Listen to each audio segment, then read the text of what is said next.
This is the second time that I have used this AIO, and it is awesome. I highly recommend this thing. Now I'm just going to do a really quick unboxing to show you this. So the fans that this thing come with aren't necessarily the style of fans that I like. I do prefer the square fans. However, these are really cool looking fans. So if you want your fans to look nice and pretty, these are definitely going to be beautiful. So this is what the fans look like. They look awesome. I don't understand why some companies do this. They put that black one there. However, this is for the AIO, so you're going to be mounting them this way, so you're not going to be seeing the backside of these fans. However, if you did install these on like a case like that, you would be seeing this sticker here, which you can just remove, but of course there's going to be residue if you end up doing that.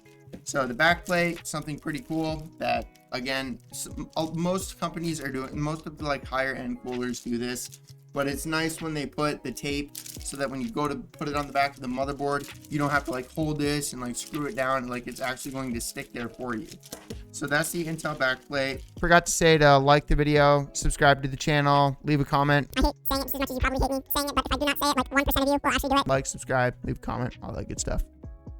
Then it comes with a ton of different screws, and everything is labeled for you, making it extremely simple to actually figure out. The AIOs and the fan connectors for the RGB and then the power fans, that was one of the most difficult parts when I started building computers. So it actually does mean a lot when companies do this and they label everything for you.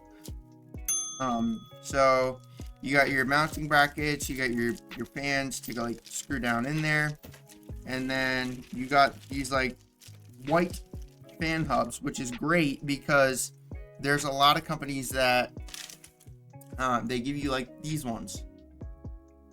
So you know what I mean? It's like it's an all white computer, so like, you know what I mean, it's nice to have this. So this is going to be an all NZXT computer build. Let me show you really quickly.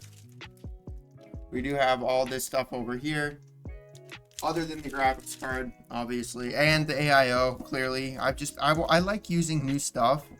I don't like using the same stuff multiple times. You know what I mean? So, yes, I could use the NZXT Kraken, but it's literally the most popular AIO. How many computers have we used that with? Like 40 or 50 at this point. So it's nice to have like a variation of stuff. Now, also something pretty cool is I'm sure you know what this is, right? There you go. Pretty sweet that this is actually offered for an AIO like this. I think that that's super cool. And then, so like this supports 3 or 4 different CPUs. So you have an Intel LGA 17, and then you have LGA something else. I just forget what it is. But either way, those are the Intel backplates. Then you got the AMD backplates, and then you got the Threadripper, or that's what I'm thinking of, right? So it's the TR4 bracket. TR4 bracket. I'm pretty sure it's the Threadripper. I just forget.